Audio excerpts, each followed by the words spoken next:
Prospecteur, qu'en dites-vous?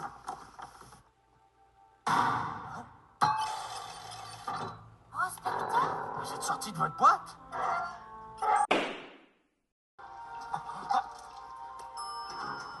Pas trop tôt.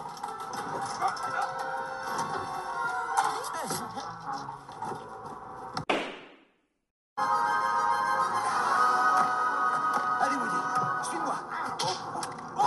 Retourne sur ta planète, toi. À toi de choisir, Woody. Tu peux aller au Japon tel quel ou alors en pièces détachées. Le prospecteur décroche une partie du bras de Woody, ce qui serait considéré comme de la mutilation, en plus de le menacer d'aller plus loin s'il fait pas ce qu'il dit.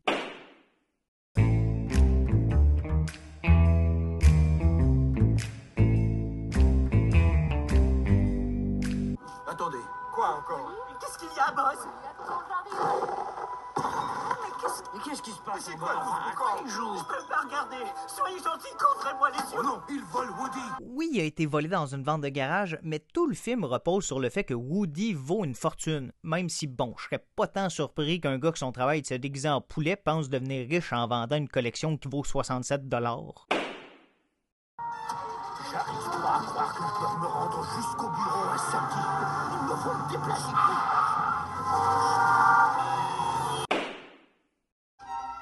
Et voilà. Il doit être exposé et rien d'autre. S'il est trop manipulé, il se détériorera. Oh, c'est éblouissant, vous êtes un génie. Il est tout neuf.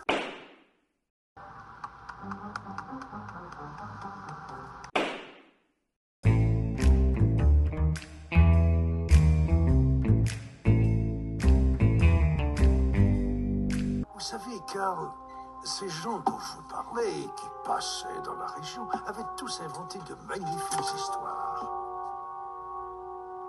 Un cuisinier amateur d'huile de palme. C'est fortement sous-entendu qu'il a tué de nombreuses personnes au fil des années, et comme on n'a pas de nombre précis, je vais y aller plus globalement.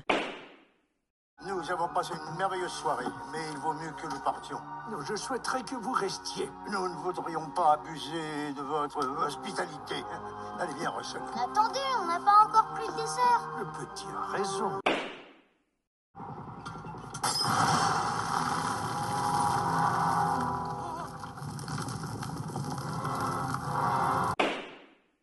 Le petit facteur est de retour. Quoi? Laissez-moi partir. Ben là, c'est une chose d'inventer un collier qui permet aux chiens de parler, mais leur apprendre à faire un nœud, wow! J'ai été ravi de te revoir.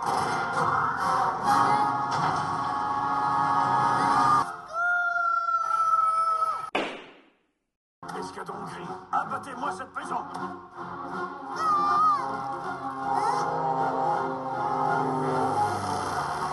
Bon, ok, hein, finalement, un nœud, c'est pas si impressionnant.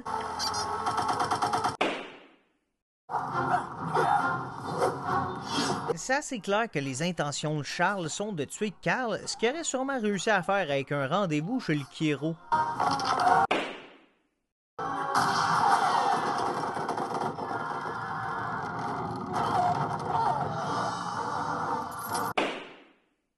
Laissez-les tranquilles.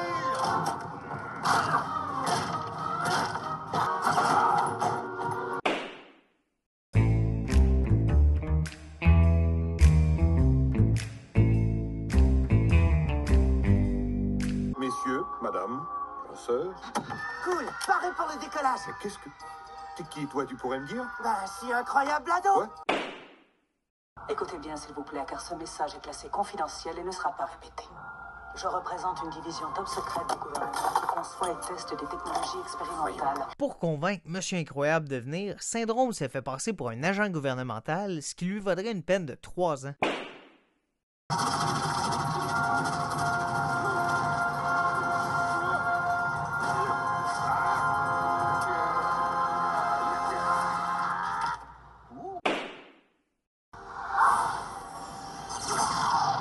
Bon, je crois au moins que c'est plus respectueux de se présenter en personne pour commettre une tentative de meurtre, mais bon, ça reste une tentative de meurtre.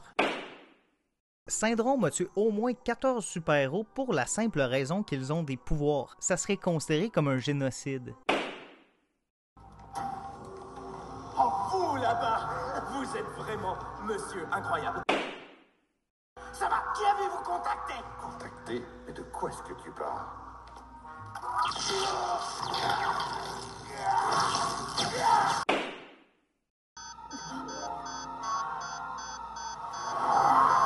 À la base, il sait pas qui est à l'intérieur, mais même en apprenant qu'il y a 2 enfants, ça change pas son intention, donc il serait chargé au maximum. Pas que dans ces circonstances-là, des biens matériels c'est plus important, mais... Un avion, c'est un avion, hein? Je vais la broyer. Ah, ça a l'air assez cruel, ça, pour vous. Ah, faites-le donc. Rien de plus facile, comme briser une allumette. Faites-moi voir.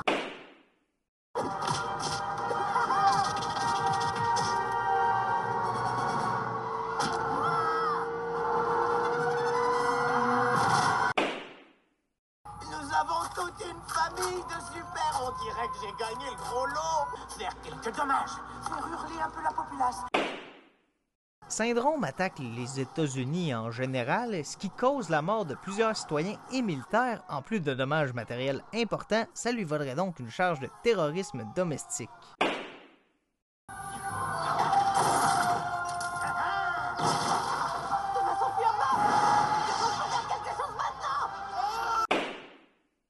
faut qu'on l'empêche de partir, lance un objet. Je vais blesser Jack Jack. Lance-moi.